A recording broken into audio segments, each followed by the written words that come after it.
Olá, queridos, a paz do Senhor Jesus Cristo a todos vocês. Eu sou o Fernando Aquino e é com muito prazer que eu estou aqui para a gente comentar aí juntos a lição de número 11. Não cobice os bens alheios. Tá? E a questão aqui que a gente precisa entender, é claro que essa lição ela é uma referência direta ao 10º mandamento. Lembrando que estamos aí já quase encerrando esse trimestre e ao longo dele estamos falando sobre o decálogo, ou seja, sobre os 10 mandamentos. Né? E esse é o título da lição, né? Decálogo, a ética do Sinai. E dentro dessa lição de hoje, que é não cobice os bens alheios, estamos então fazendo uma alusão, uma referência ao 10º mandamento. Então vamos lá.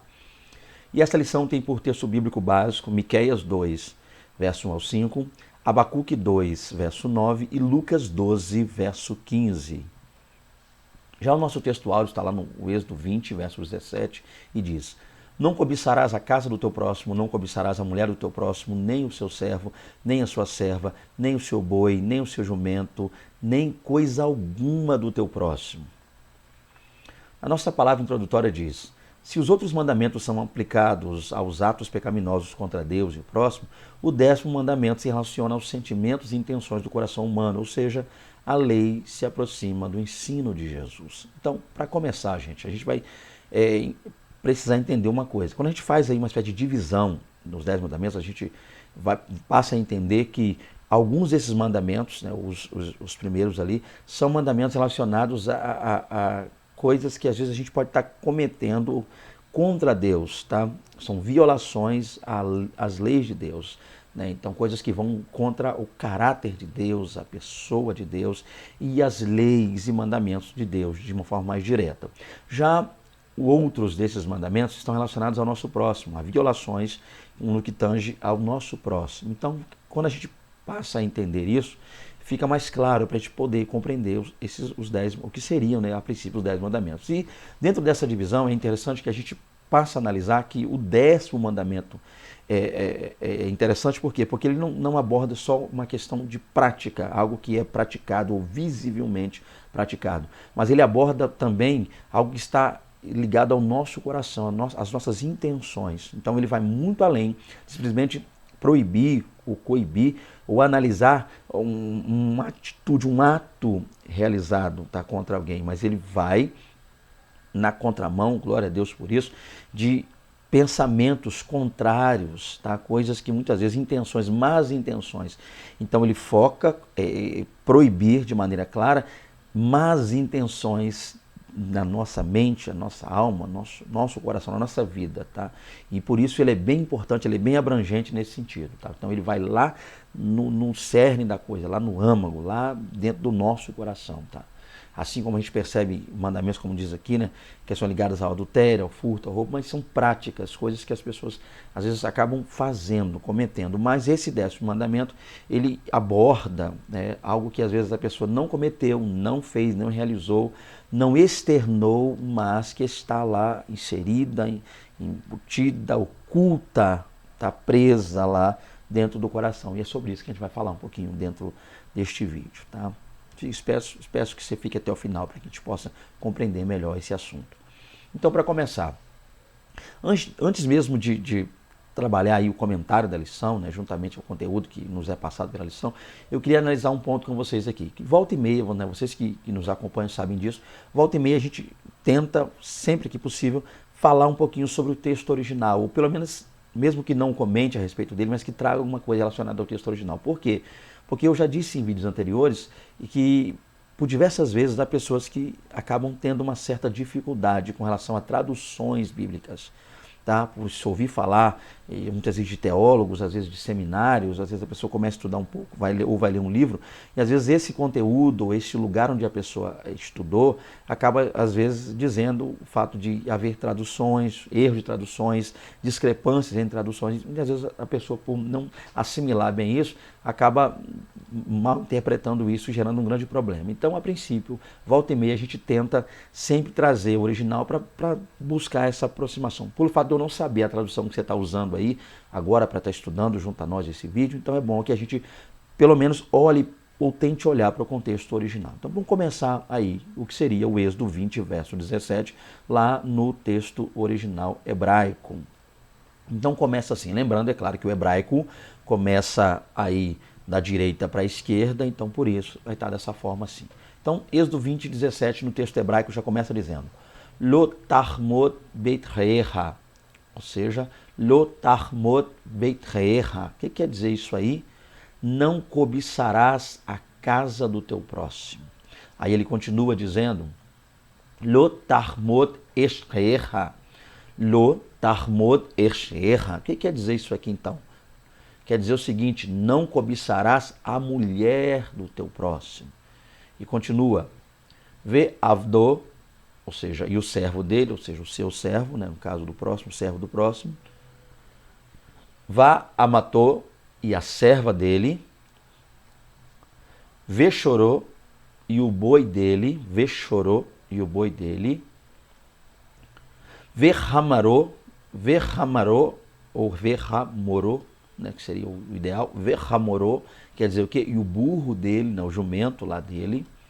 E nós temos aqui, ó, verhol asher lechecha, e tudo que é dele, tudo que é do próximo, tudo que pertence a ele. Então, a princípio, a gente percebe aí que o texto original, não sei qual é a sua tradução, mas se assemelhar a isso aqui, seria a tradução mais correta. Então, lendo tudo para a gente fechar aqui, tá? Lo tahmod betrecha, lo tahmod eshecha, ve avdo, va amatô, ve chorou, ve ramarô, ve hol asher lechecha.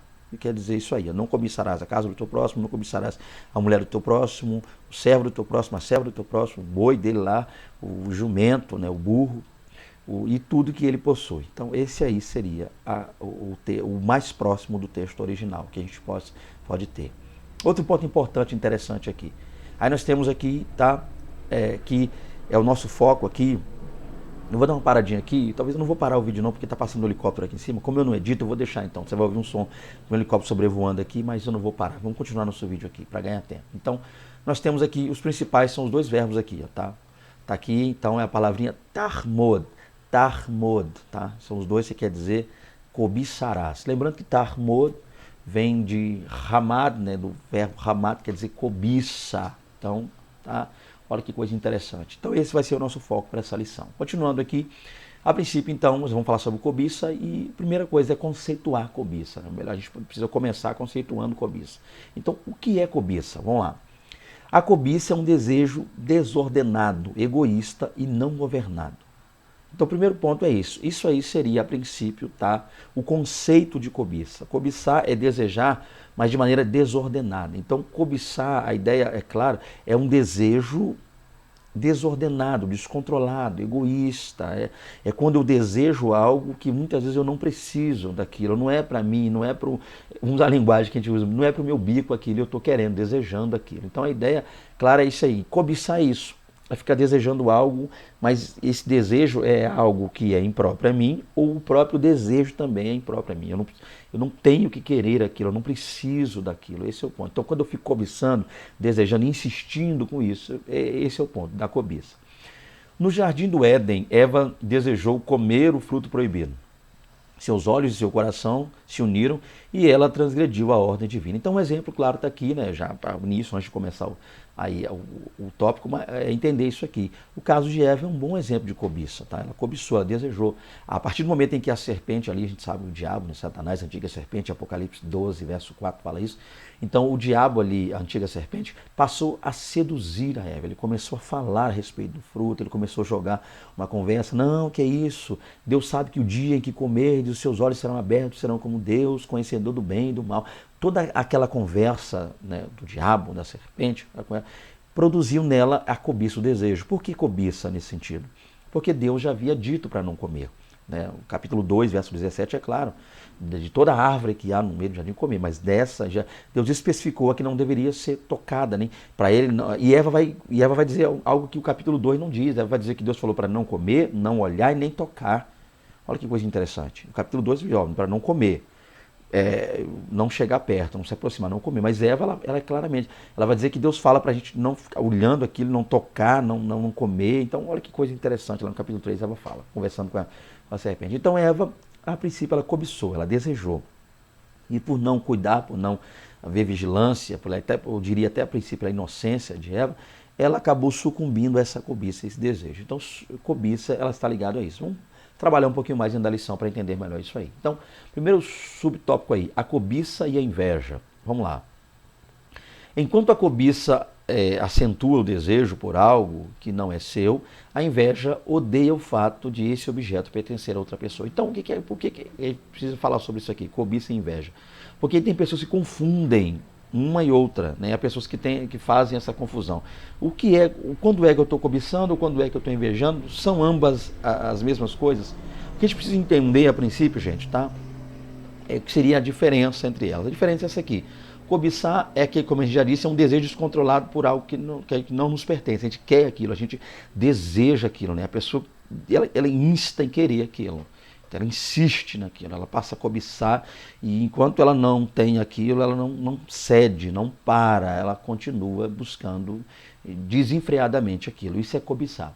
Mas a inveja é interessante. A inveja, ou seja, cobiçar é querer algo que eu não tenho, eu desejar algo que eu não tenho, ou não devo ter, eu talvez nem deva ter. Agora, invejar não, invejar, além de querer aquilo também, além de ser um pouco parecido com a cobiça, ela aponta para o fato de que, ainda que eu não tenha aquilo, ou ainda que, quem sabe, eu nem seja querendo tanto aquilo, mas é um mal-estar que eu sinto muitas vezes. Quando eu digo eu, você entende que eu estou dando um exemplo aqui. É o mal-estar que às vezes a pessoa sente no fato de aquilo que seria o objeto da cobiça não pertencer a ele, mas pertencer a outra pessoa. Então, olha que coisa interessante. Então, olha que coisa. Então, invejar é querer o que é. Invejar é se chatear, é se magoar, é se irritar, é não gostar do fato daquilo pertencer a outra pessoa. Então, suponhamos que eu queira algo. Deixa eu me usar como exemplo, porque é mais prático e mais didático. Suponhamos que eu queira algo, então eu passo a cobiçar aquilo que eu quero. E quando aquilo que eu quero pertence a alguém, aí eu não gosto do fato daquilo pertencer a outra pessoa, me sinto mal com o fato daquilo pertencer a outra, então eu estou invejando também, tá? Eu estou se sentindo inveja. Esse seria basicamente aí uma forma bem simples de explicar a diferença entre ambas as questões, tá? Vamos lá. Então vamos ver alguns casos aqui, a inveja dos antepassados. Então vamos ver alguns casos bíblicos que estão relacionados a questões de inveja, né? Exemplos de inveja na Bíblia. O primeiro exemplo está aí. Caim não admirou seu irmão Abel, mas o odiou por ser aceito diante de Deus. Então, um caso interessante é isso aí. Lá, vamos ver o exemplo de Caim e Abel, né? A gente sabe que ambos levaram ofertas, né, a Deus. A oferta de Caim, a gente fala sacrifício pelo fato de estar escrito no texto, mas a oferta, né, de Caim foi a princípio lá vegetais, eu diria uma oferta de manjares, eu colocaria dessa forma, e o texto vai dizer que Deus não se atentou para a oferta de Caim. Mas olha que coisa interessante, antes de Deus não se atentar para a oferta de Caim, e isso está no texto bíblico, e é bom que a gente analise isso, o texto vai dizer que primeiro, né, há uma ordem ali, e Deus não atentou para Caim e, por conseguinte, sua oferta. Tá? Então, por que é bom falar isso? Porque tem pessoas que vão dizer que o problema todo estava relacionado simplesmente e tão somente à oferta de Caim, quando na verdade o problema ali não era só a oferta, aquilo que ele levou, o fato dele não ter levado aquilo que Deus queria que ele levasse, tá? Ou como alguns vão dizer, de ter levado frutos podres, ou legumes podres. Não é esse o ponto aqui na Bíblia. O ponto é que Deus não atentou para Caim, a princípio, por conseguinte, para sua oferta. Por quê? Porque de nada me valerá levar uma oferta a Deus, apresentar uma oferta a Deus, quando na verdade eu também não sou essa oferta. Quando eu não me entrego, não me dou, não me abro por inteiro ao Evangelho. Então, olha que coisa interessante. Então o problema ali era Caim, a princípio. Caim não estava bem, o coração de Caim não era bem. E João, lá na sua epístola, vai dizer isso, né? Caim era do maligno, as obras de Caim eram obras más obras. E isso é que foi o agravante lá, em Deus não ter recebido a sua oferta, não atentou para ele, por conseguinte, para a oferta dele. Mas a questão aqui, não é analisar isso, mas analisar o fato de que, pelo fato de Deus não ter atentado para Caim para sua oferta e atentado para Abel e para sua oferta, o fato é que Caim passou então a invejar o seu irmão Abel. E por causa disso acabou tirando a vida do irmão. Então nós temos aí o primeiro homicídio registrado na Bíblia Sagrada por causa de que? Inveja. Olha o problema, o perigo, olha o que a inveja pode fazer, causar e para onde a inveja pode levar as pessoas. Outro exemplo aqui, vamos lá. Os irmãos de José o invejaram. Outro exemplo também está aqui. Os irmãos de José tiveram uma inveja muito grande dele pelo fato de eles analisarem, verem a forma como o pai, né, no caso Isaac, amava, ou melhor dizendo, perdão, Jacó, desculpa, como Jacó amava de maneira maravilhosa, né, dedicava atenção, cuidava muito de José, estava muito próximo, tinha José muito próximo de si, então isso acabou gerando uma inveja, tá? Dos irmãos que acabaram então fazendo tudo o que a gente viu lá na Bíblia, né? Vender para lançar numa cisterna, vender para uma caravana que ia em direção ao Egito e os demais a gente conhece. Então, outro exemplo aí. Então, a princípio, a inveja pode fazer com que alguém venha tirar a vida de outrem. Tá? A inveja pode ser mortífera, tá? Nesse sentido, pode causar morte. E segundo, a inveja pode também fazer com que as pessoas venham extirpar pessoas da vida dele, tirar, né, afastar, expurgar, melhor seria a palavra que eu queria usar, outros da vida dele. Outro exemplo aqui, Moisés sofreu a inveja de Miriam e Arão. Esse ponto aqui eu acho que é bem interessante e vale comentar alguma coisinha aqui. Eu estou até abrir a Bíblia aqui nesse texto para a gente poder falar uma coisa que eu acho bem interessante. Vamos lá. Moisés sofreu a inveja de Miriam e de Arão. Vamos ver esse exemplo aqui, Números capítulo 12, verso 2. Olha que coisa, eu vou ler aqui e vocês vão entender onde eu quero chegar.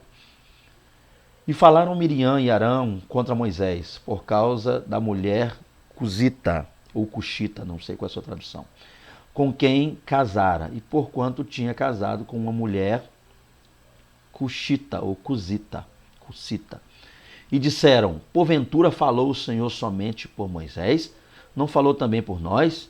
E o Senhor o ouviu? O Senhor o ouviu. Olha que coisa interessante. Onde eu quero chegar com isso, gente? A gente vê aqui um caso típico de inveja. E essa inveja, ela precisa ser analisada por quê? A princípio, são irmãos que estão invejando. A gente fala de forma biológica, né? Os três eram irmãos, biologicamente falando. Mas também a gente pode, às vezes, analisar isso no âmbito espiritual, às vezes dentro da casa de Deus. Às vezes há irmãos dentro da casa de Deus que não sei porquê, acabam tendo inveja de outros irmãos. E a gente precisa ficar atento a isso, que o Novo Testamento ele trabalha muito essa ideia, né, da inveja, do perigo que pode trazer a inveja dentro da casa, da igreja, da casa do Senhor Deus, tá? Entre os servos de Deus, o mal que isso traz. Então, irmãos invejando um outro irmão, já é um ponto a se analisar. O segundo ponto a se analisar aqui é o fato de que eles estavam com inveja pelo fato de Deus usar, da maneira como Deus usava Moisés, da maneira como Moisés falava ao povo, da maneira como o povo tinha Moisés como um homem de Deus, um homem santo, um homem para lá de abençoado, e eles acabaram usando para jogar, para botar para fora toda essa inveja, essa ira que eles estavam, essa raiva que eles estavam, essa dor de cotovelo que eles estavam, eles foram tocar num ponto interessante, eles vão tocar agora na nacionalidade da mulher de Moisés. Olha que coisa interessante. Então a gente para pensar que o motivo, apesar, né, de o capítulo 12, verso 1 e 2 falarem sobre isso, que o motivo aparentemente seria esse, mas isso só é dito no início do capítulo. Quando a gente continua lendo, a gente passa a ver que eles já estão indo para uma outra área. Então eles usaram essa desculpa de que Moisés casou-se com a mulher cuxita ou cuxita, não sei como é a sua tradução, a pronúncia que você costuma usar aí, mas a ideia era alguém que vinha de Cush, né, e Cush lá é um descendente de Cã, um dos filhos de Noé, tá? E por conseguinte a antiga Cush lá é a Etiópia hoje, então nos dá a entender que Zípora, a mulher de Moisés, era de pele escura, negra, né? Era uma mulher negra. Então, o foco, então, eu estou falando isso e eu espero que alguns, ao ouvirem isso, ao verem assistir esse vídeo, não pensem que havia um preconceito com a cor dela, né? Que possa ser que alguém, não sei, pense isso. Então, Arão e Moisés eram preconceituosos, Arão e Miriam, perdão, eram preconceituosos com relação à cor dela, tá? Havia ali, não, a ideia racistas, não é isso não. A ideia é que eles estavam tentando usar o fato de Moisés ter casado com uma mulher estrangeira. Por que ele casou com uma estrangeira e não casou-se lá com uma das hebreias que estavam lá no Egito e por conseguinte passaram lá para o deserto? Então a ideia aqui não é pela cor dela, não é uma questão ligada a preconceito racial, ou seja, é questão ligada à cor dela, tá? Mas o fato de ele ter se casado com uma estrangeira. Mas o foco aqui, para eu não estender demais, é nós pararmos para entender que eles usaram isso como uma desculpa para chegar num outro ponto. Então a birra de Miriam e a birra de Arão não era só com o casamento de Moisés, com a esposa ou com a cunhada deles, né, melhor dizendo. Não, mas a birra deles era mais pelo fato da maneira como Deus usava Moisés, da maneira como Moisés era visto e quisto pelas demais pessoas. Então muita gente às vezes é assim. Às vezes possa ser que alguém venha invejar você que está assistindo aí, ou o caso que você conheça semelhante a isso, ligado à inveja, geralmente os invejosos eles tentam meio que maquiar, né, a intenção, eles não vão de maneira aberta, olha, o meu problema contigo é por causa disso, e realmente quando a gente vai constatar, analisar, é aquilo mesmo. Muitas vezes eles tentam cobrir o que está por trás. Então, às vezes as pessoas vão dizer que o problema contigo é uma coisa, quando na verdade possa ser que seja outra. Eles usam isso para tentar maquiar, que é o caso deles aqui, né? E é bom que você lendo aí, você vai compreender melhor isso. Vamos continuar então, para a gente ganhar tempo e não ser um vídeo muito extenso. Então, outro exemplo aqui. Davi sofria a inveja de seus irmãos. Outro exemplo aqui é Davi, né? Davi, por conseguinte, sofria muito com isso, né? Deus, a partir da unção ali, Davi passou a ser uma pessoa, já era um homem abençoadíssimo, um jovem abençoadíssimo, e passou a ser, foi se tornando um homem abençoado, e a gente pode ver casos aí na Bíblia que os seus irmãos meio que o invejavam. Outro exemplo, Absalão teve inveja de seu pai Davi. Então o fato de Absalão achar que seu pai não coordenava bem a casa, não cuidava bem dos filhos e dava regalias um para outro não. Então isso acabou levando Absalão a voltar-se contra seu pai. E uma das coisas que a gente percebe aí é essa inveja. Tanto é que Absalão desejou ter as coisas que o pai desejou. Ele externa, né, a sua inveja tentando usurpar o que é do pai. Outro exemplo, Ramã, né, que seria a pronúncia Ramã do hebraico, ou Amã, tanto faz, né, em português, teve inveja de Mardoqueu, ou Mardocai, eu não sei qual é a sua tradução. Outro ponto interessante, né? Amã ali, um homem que estava sempre próximo ao rei, tentando conseguir galgar um grande posto elevado. Ele passou a ter inveja de Mardoqueu, e essa inveja acabou levando o próprio Amã para a forca. Então, está aí um exemplo interessante, que muitas vezes as pessoas acabam invejando, tentando tirar, tentando usurpar, tentando tomar, tentando se sobressair, e acabam, por final, com o pescoço pendurado, acabam se complicando por tentar. Então, olha um lugar que a inveja pode levar alguém aí, o perigo da inveja pode acabar aí na forca, tá? Que muitas vezes a própria pessoa armou, o laço armado pela pessoa pode acabar prendendo a mesma pessoa que o armara.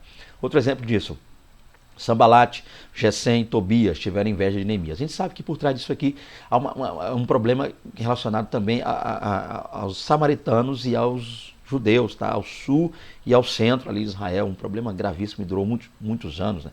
Desde lá do reinado de Oséias, quando o rei Sargão ali entrou e levou aquele povo cativo, as 10 tribos do norte, as 10 tribos se acabaram, se extirparam, mas a partir daí começou a haver um problema entre Samaria e Jerusalém, ou melhor dizendo, Judá, né, o sul de Israel. E esse aqui é um desses casos, uma dessas questões. Quando Neemias recebe carta para ir lá reedificar os muros, né, reerguer, levantar novamente os muros, a gente percebe que lá esses 3 samaritanos aí, alguns outros grupos, acabaram invejando aquela obra, o crescimento daquela obra, a edificação, a construção. Então isso também acontece por diversas vezes. Há pessoas que não têm inveja de nós como pessoas, de nós, algo físico em nós, nossa maneira de falar, quem sabe uma aparência física, não sei, mas há pessoas que às vezes têm inveja dos nossos atos. De repente você é uma pessoa, como eu diria aí fora, descolada, uma pessoa que faz, que interage, proativa. Então às vezes as pessoas, pode acontecer caso de alguém invejar isso em você. O fato de você ser uma pessoa que conversa bem, interage bem, é super descontraído. Então há pessoas que invejam essas questões em obras que as pessoas fazem. E outro exemplo aqui para fechar, os filisteus tiveram inveja de Isaac. Aqui já é um caso de inveja da vida, na questão ligada à prosperidade material. Isaac tinha ovelhas, o texto vai dizer aqui, né? Gênesis 26, 14, isso. Não estou enxergando muito bem aqui, mas não dá para ler. Então Gênesis 26, 14 vai nos mostrar que Isaac tinha ovelhas, muito gado, terras, muitos empregados trabalhando para ele, e isso meio que gerou, é claro, uma inveja da parte dos filisteus. Os filisteus passaram a invejar isso. Então há pessoas que às vezes não nos invejam, a nós, como eu disse, as pessoas, mas invejam no fato de querer aquilo que a gente tem, né? A pessoa que acha ruim o fato de a gente ter alguma coisa. E pensam e dizem, por que eu, no caso aqui eu que estou gravando, você tem e elas não têm? Porque essas pessoas lutaram e não conseguiram aquilo que nós um dia conseguimos e acabam gerando com isso inveja, tá? São exemplos aí que a gente pode estar trabalhando melhor em loco, né? Em sala de aula.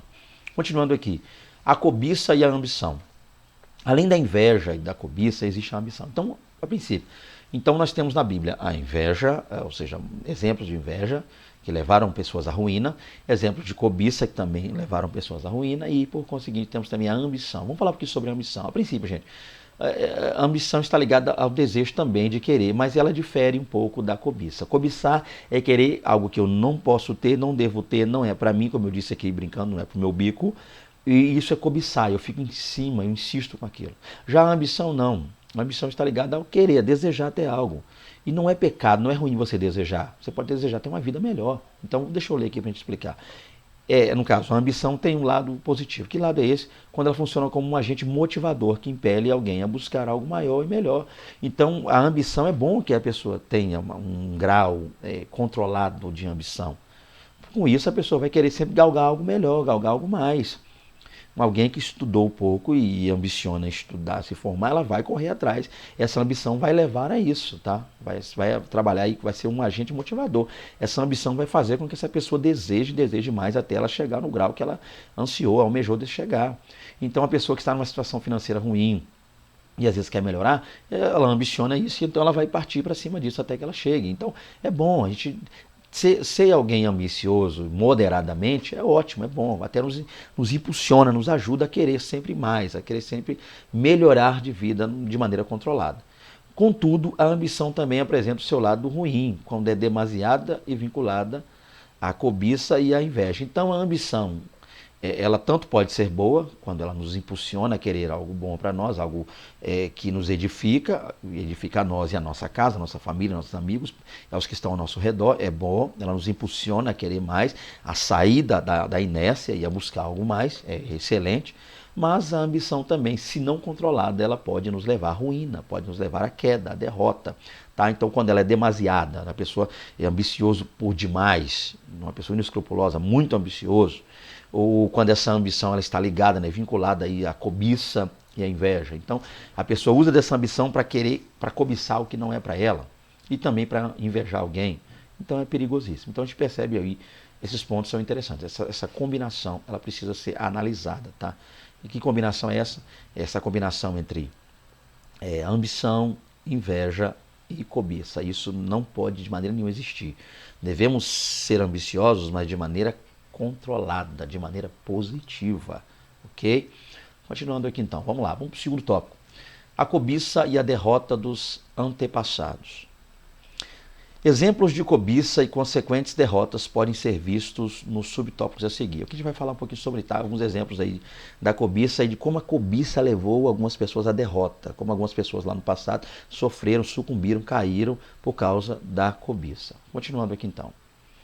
Um exemplo está aí, Acã.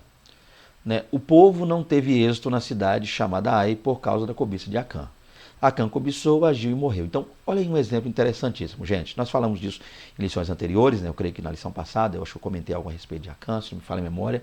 Mas a ideia, é claro, a gente precisa analisar um pouco do contexto. O contexto ali é que Israel adentra na terra da promessa, lá no livro de Josué, a saber, Canaã. Israel precisa vencer os obstáculos e conquistar, por conseguinte, aquela terra. E um dos primeiros obstáculos que Israel se depara para a conquista é a cidade de Jericó, uma grande cidade fortificada, uma cidade enorme.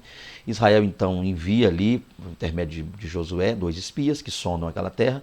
Deus fortalece e aparece para Josué, dá a Josué a estratégia para vencer aquela guerra. Josué então vence, mas dentro daquela estratégia havia um detalhe interessante, que ao entrar naquela terra ninguém poderia tomar nada dali, porque tudo que dali fosse tomado seria anátema, maldito, maldição.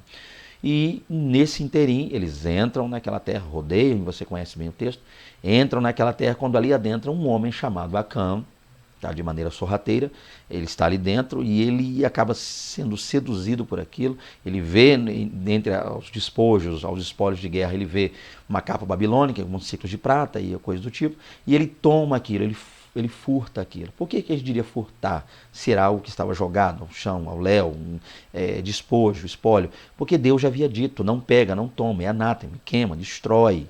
Tá? E ele toma aquilo, ele pega aquilo, esconde lá debaixo da sua tenda. E por conta disso, isso acaba causando uma derrota para Israel. Israel então vai guerrear com um inimigo menor chamado Ai, uma cidadezinha chamada Ai, e o Israel que venceu a grande Jericó acaba agora sendo derrotado numa pequena cidade chamada Ai. Para mostrar o quê? Que o fato de Acã ter cobiçar, da cobiça de Acã, levou toda Israel, né, naquele período, a derrota e, por conseguinte, também a sua casa, porque a família dele foi queimada, morreu e foi queimada juntamente a ele. Então, olha, a cobiça não só nos traz males, como também a todos que estão ao nosso redor. A nossa casa pode sofrer muitas vezes com a nossa cobiça. Se nós cobiçarmos algo, se nós não controlarmos as nossas ambições, se a gente passar a cobiçar, se a gente passar a querer algo que não é para querer, não é para ter, tá? Se esse sentimento não for arrancado do nosso coração, se a gente não buscar logo a presença de Deus, invocar, chamar o Espírito Santo para nos auxiliar e tirar isso fora, a gente acaba fazendo como Acã, caminhando junto à derrota, escondendo, trazendo para casa. Aquele homem foi lá e pegou aquele negócio e escondeu dentro de casa. Às vezes a nossa cobiça pode nos levar a trazer coisas ruins para dentro do nosso lar. Ele colocou debaixo. Então a família dele estava lá passeando por cima daquilo. E aquilo foi o motivo da queda, da derrota e da ruína e da morte da família dele. Então, precisamos ficar atentos, tá? O exemplo de Acã aí, terrível. Então, Acã não só cobiçou, ele cobiçou, sim, viu, passou por aquela capa, opa, olhou, cobiçou aquilo. O problema é que ele, além de cobiçar, ele agiu, ele partiu em prol de pegar aquilo. E com isso, o resultado disso foi a morte dele e de sua casa, de sua família. Então, que nós jamais cobicemos, que nós possamos entender de maneira clara isso aí, o erro, tá, o mal que isso pode nos causar, tá, o prejuízo que isso pode nos trazer. Outro exemplo é Davi. Davi cobiçou Batseba e foi levado da cobiça ao adultério e do adultério ao homicídio. Então, olha que coisa terrível. O primeiro caso, Acã cobiçou, agiu, pegou, por causa disso morreu. Davi cobiçou, agiu, partiu para cima, trouxe Batseba para estar com ele. Você conhece bem o texto, inclusive eu falei um pouco sobre isso em lições anteriores, e é um texto muito conhecido, eu acho que nem compete muito eu estar falando aqui para te ganhar tempo, é um texto muito conhecido mesmo. A ideia é que Davi cobiçou a mulher de outra, a mulher de Urias, de seu companheiro e seu amigo, e ele foi a vias de fato, trouxe essa mulher até ele, foi a vias de fato, a mulher engravidou com isso, tá? Esse adultério de Davi e de Batseba, porque ela também é casada com Urias, acabou ocasionando ali a morte de Urias, porque Davi maquinou a morte desse homem. Então, no primeiro caso, Acã morreu. No segundo, Davi não morreu, fisicamente falando, por conta disso, mas ele sentiu o que é a morte espiritual. Tanto é que ele escreve o Salmo 51 pedindo perdão a Deus, porque a morte espiritual abraçou Davi. Ele sentiu o calafrio da morte espiritual. Ele sentiu quão terrível para a sua vida caminhar para o céu, para o inferno, tá?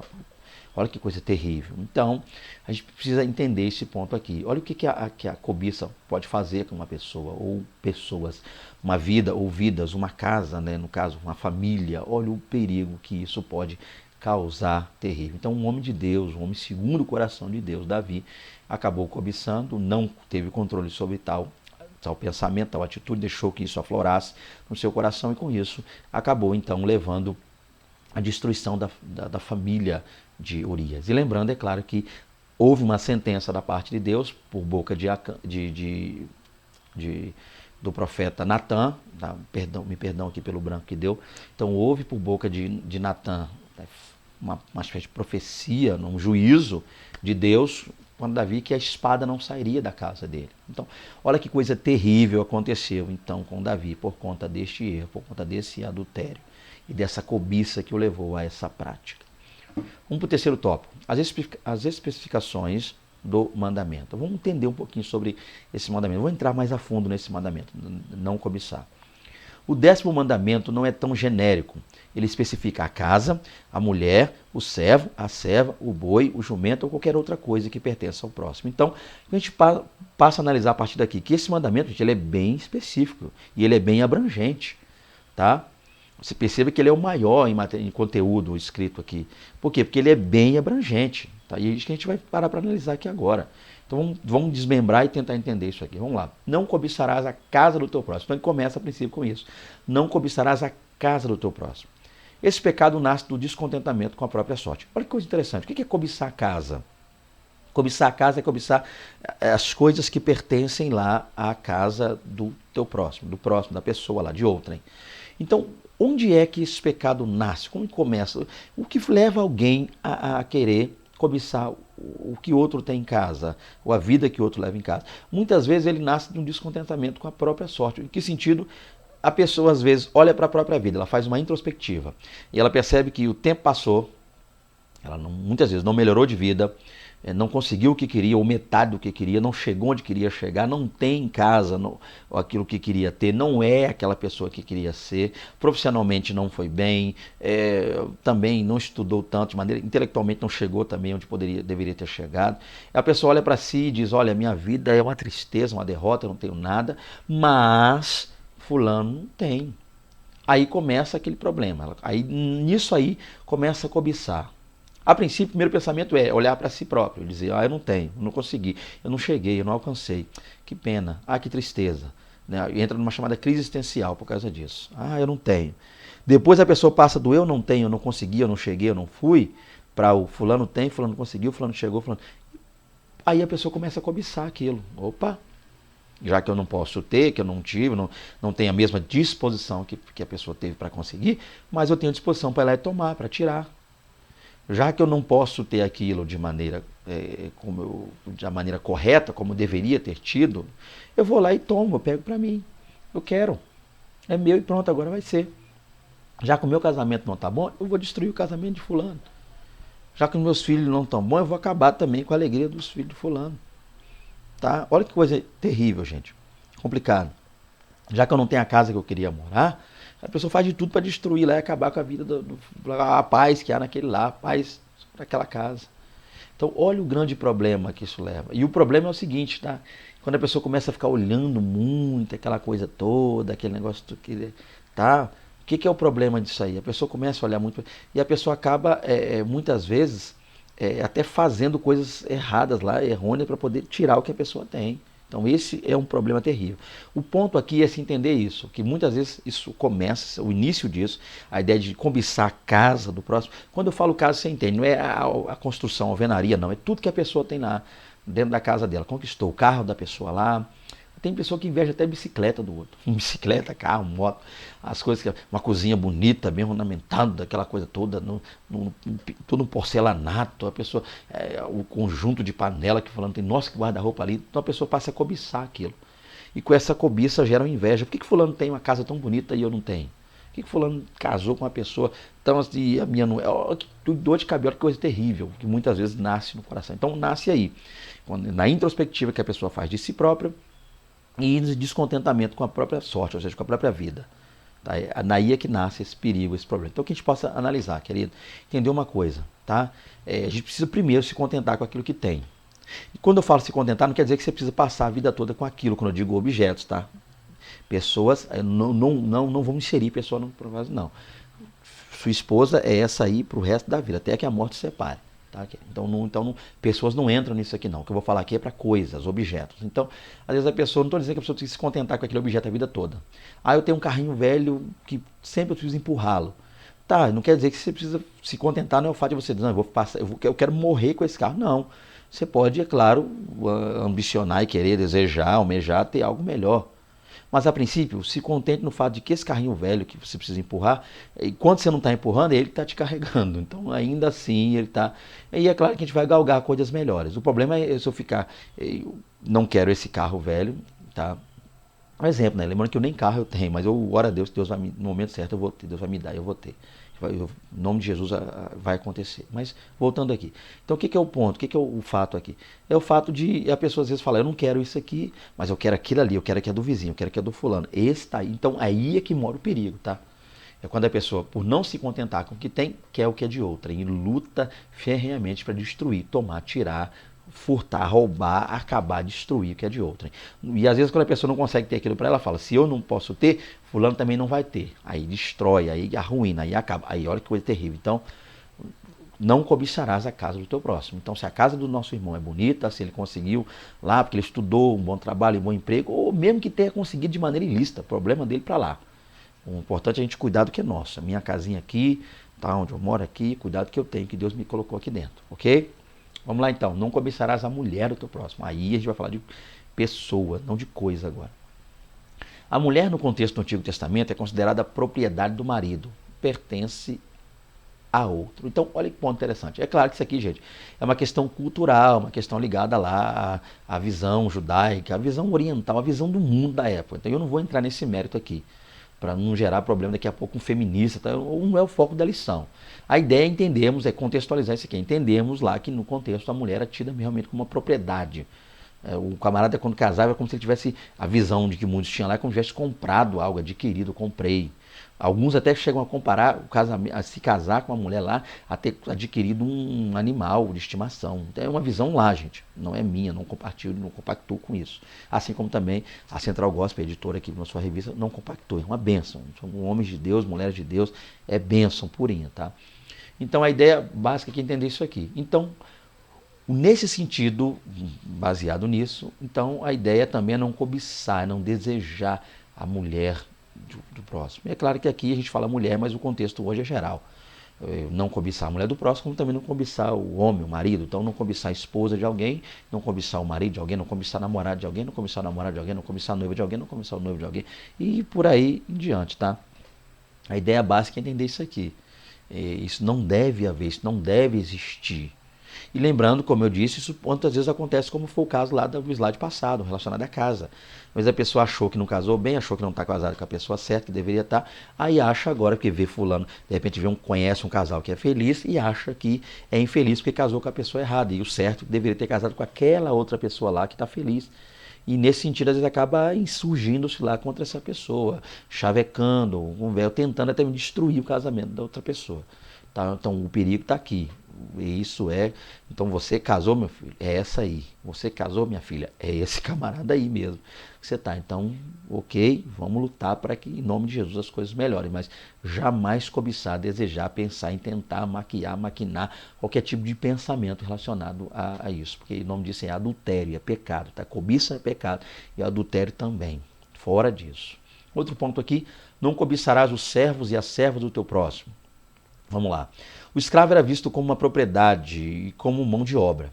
Quanto maior o número de escravos, mais o proprietário podia se gabar de ser rico e poderoso. Então, uma coisa tem que ficar clara aqui, e a lição já fala um pouco sobre isso. Eu só não li.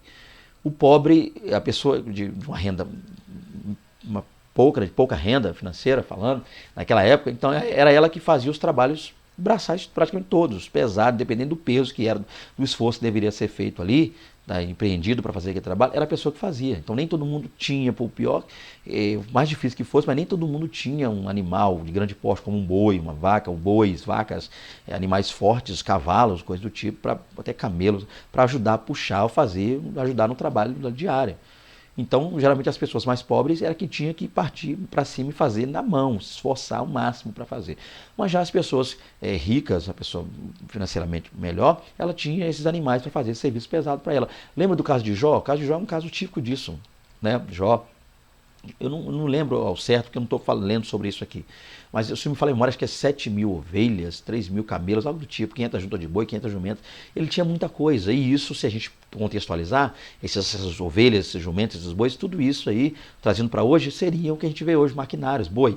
É como se tivesse tratores, caminhões. Então, esses animais faziam o serviço pesado. Então, com isso, onde eu quero chegar, para que eu não fuja da ideia aqui proposta para a lição, é entender que muitas vezes a pessoa não tinha esses animais, não tinha essas coisas, e invejava o do outro, ficava invejando.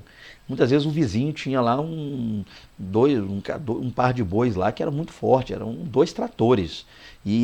O campo do vizinho era bem arado, bem preparado por causa desses bois. Então, muitas vezes, o que não tinha, invejava, desejava, e até por causa de inveja, às vezes não conseguindo ter esses bois, não conseguindo comprá-lo, adquirindo, às vezes o vizinho não queria vender, acabava lá matando, envenenando esse animal. Olha o que a inveja pode fazer, a cobiça, né, que é o caso aqui.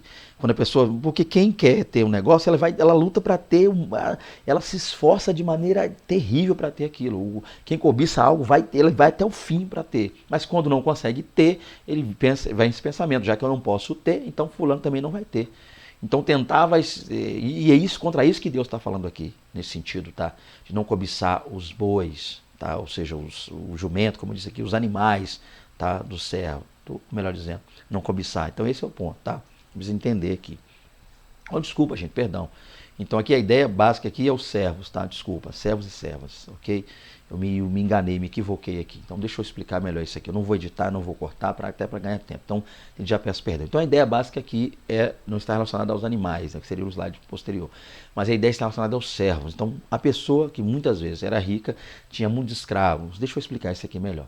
Então o fato é que quando uma pessoa tinha lá muitos servos, muitos escravos, não era essa pessoa que punha a mão no arado, punha a mão para fazer, eram esses servos que faziam. Então, a temática é a mesma que eu teria usado aqui, porque eu tentei usar lá na anterior, que eu acabei me equivocando, não li por completo aqui. Então, a ideia básica aqui é entender o que muitas vezes a pessoa não tinha servos, alguém, um empregado, pessoas para fazer para ela ou para ele. Então, nesse sentido, a pessoa passava a invejar aquele servo, querer ter aquele servo, tentar trazer aquela pessoa para sua terra para trabalhar para ele. Quando não conseguia, essa pessoa às vezes caluniava, fazia alguma coisa para às vezes tentar tomar e tirar esse servo dessa pessoa, ou envenenava a fim de que a plantação, o campo da pessoa não prosperasse. Então a ideia básica aqui, peço mais uma vez, por gentileza a vocês, perdão pelo fato de ter usado aqui animais, quando na verdade é servos, eu não havia lido direito. Mas a ideia aqui basicamente é a mesma. Então, no caso aqui, os animais, agora sim. E eu já expliquei, não vou falar muito. Não cobiçará os animais do teu próximo. A questão é que o ato de cobiçar os animais dos outros poderia levar o cobiçoso a dar um passo a mais. Um dia roubar o seu próximo, assim como cobiçar a mulher alheia poderia levá-lo a consumar um adultério. Então, a princípio, a ideia aqui sobre os animais eu já expliquei, né? Então, o fato, o que a gente precisa falar aqui, é que se a pessoa cobiçava um animal, e que nós colocaríamos, até não sei se dá para dar um grau, medir isso, mensurar isso, mas não seria algo tão grave quanto cobiçar a mulher ou do próximo, mas uma coisa que aos olhos de algum poderia ser mínima, ínfima, poderia levar essa pessoa, já que ela não tinha escrúpulos e cobiçava algo simples, quem dirá cobiçar algo maior? Então, é uma questão ligada a caráter, tá? São ligadas a caráter. Então, alguém que tinha coragem de cobiçar um animal, ou uma coisa que a pessoa tinha um pertence, simples, por mais simples que fosse, também poderia usar dessa disposição errônea para cobiçar algo maior, até por conseguinte a esposa, o esposo, ou seja, o casamento de alguém. Continuando aqui, quarto tópico. Como aplicar esse mandamento hoje? Vamos lá. A distinção deve ser feita ao almejar o que convém e desprezar o que não convém. Então, primeiro ponto, como é que a gente lida com a cobiça hoje? Como é que a gente lida com isso? Cobiçar. Como é que eu faço, então? Eu preciso primeiro distinguir. Como é que eu faço a distinção? Eu preciso, então, querer o que é para mim, o que me convém, e desprezar o que não é para mim. Se eu tentar agir dessa forma, se eu passar, pensar, analisar e tentar levar as coisas dessa forma, eu creio que vai dar tudo certo. Então, eu preciso aprender essa lição básica simples, essa regra simples. Almejar, desejar só o que é para mim, só o que eu preciso realmente ter, só o que faz a diferença, só o que é lícito, querer o que é lícito, o que convém a mim. E aquilo que não convém a mim, aquilo que não é lícito, aquilo que não é para mim, aquilo que eu não preciso ter, que não vai me edificar em nada, eu não preciso eu nem penso nisso. Se a gente pensar assim, agir assim, as coisas vão melhorar para nós. Então, o sentido é esse aqui, ó. A cobiça é perniciosa, porque faz com que o indivíduo ponha os olhos sobre o que é do próximo e em sua mente coloque-se no lugar dele, passa a desejar o que é do outro e, por fim, desejando ser o outro, ou seja, a cobiça se transforma em inveja. Então, olha que coisa interessante, a pessoa cobiça algo, o perigo está aqui, aí ela fica de cá cobiçando aquilo, fulano, olha lá, tem, fulano tem, fulano tem, fulano tem, eu quero, fulano tem, eu quero, pessoa tem, eu quero, fulano tem, eu quero, ali está o negócio, eu quero. Até aqui ela fica. Daqui a pouco esse negócio passa a ser uma inveja. Já vira, por que fulano tem e eu não tenho? Por que fulano conseguiu eu não consegui? Por que fulano chegou e eu não cheguei? Por que fulano possui e eu não possuo? Aí daí ela já vira outra coisa. Então a pessoa está daqui cobiçando algo lá. Está daqui invejando algo lá. Mas de tanto cobiçar daqui algo lá e invejar daqui algo lá, a pessoa começa a se transportar para lá, se colocar no lugar de quem está lá. Ela passa a achar que aquele negócio era como se deveria ser dele e tem que ser dele e é dele. Olha o perigo disso aí. Vou dar um exemplo aqui com questão relacionada a casamento. A pessoa está aqui cobiçando mulher ou marido lá, esposa ou esposo de outrem. cobiçando. Mas daqui, não parte para cima, não fala nada, só visualiza, vê, começa a pensar mil coisas na mente lá com relação àquilo, o coração se enche daquilo, está daqui olhando. Daqui a pouco começa a invejar. Daqui, invejando, realmente, fulano não era para ter, porque que tem e tal. E daqui a pouco isso se torna tão perigoso, porque isso, a pessoa acaba, se não cuidar, pensando que aqui deveria estar lá, o lugar dele é lá. Fulano, ou seja, aquela mulher lá não é dele não, é minha, é para eu ter. A pessoa se transporta para o lugar do outro, ou aquele camarada lá não é dela, não. Era para ser meu. Olha o perigo que isso leva. Então, pessoas que tiram a vida de outra por causa disso. A pessoa vai lá e mata, vai lá e faz fofoca, vai lá e faz intriga, calúnia.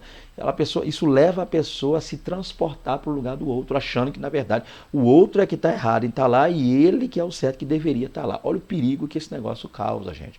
Então, nós precisamos ficar atentos realmente com isso.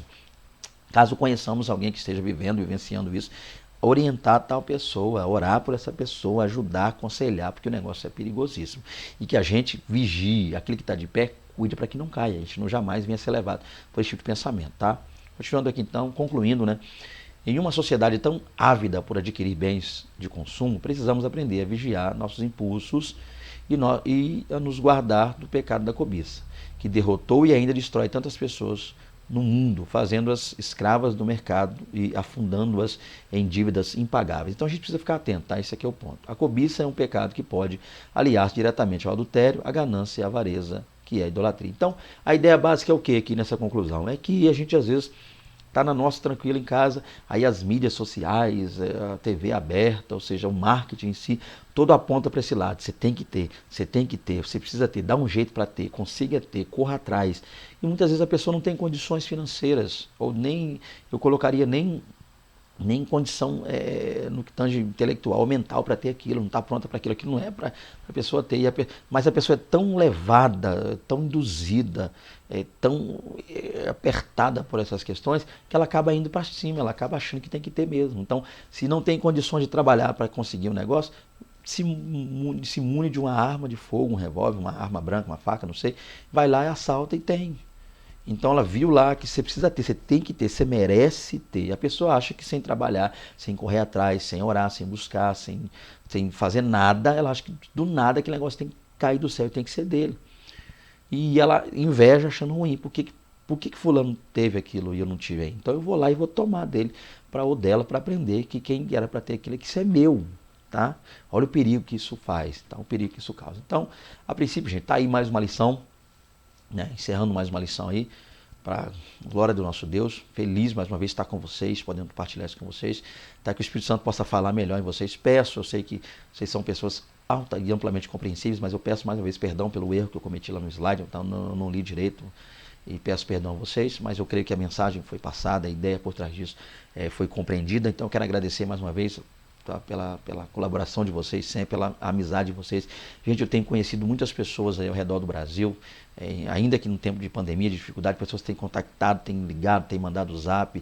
E aqui para mim não é só um canal para tirar dúvidas ou para conhecer um pouco mais sobre a IBD, não. É para conhecer pessoas também, para interagir, para orar, para falar. Então, eu fico muito feliz. A cada contato, a cada comentário, a cada palavra dita por vocês, eu me sinto a cada dia mais feliz. Precisando da gente, estamos aí à disposição. Você não nos incomoda de maneira nenhuma. Pode mandar um zap aí, como eu disse, um áudio, ligar. Um dia, caso você deseje que a gente um dia vá aí à sua igreja, vai com todo prazer, em qualquer lugar do mundo que for possível. Estamos à disposição, tá? Estamos aí para fazer a obra de Deus. Deus nos chamou para isso. Eu amo fazer a obra do Senhor. Minha casa ama, minha esposa, nós amamos fazer a obra de Deus. Então, conte conosco. Minha esposa louva a Deus, também prega. Eu ministro, não tento nem cantar, porque eu sou muito desafinado, então no que tange cantar, mas nós estamos aí. O que você precisar, o que vocês precisarem, sintam-se à disposição. Tá? Que Deus em Cristo vos abençoe. Até a próxima aula. Um grande abraço aí aos irmãos, tá? A paz do Senhor aí para as varoas abençoadas. Que Deus em Cristo nos fortaleça de maneira gloriosa. A paz do Senhor. Até a próxima aula. Em nome de Jesus.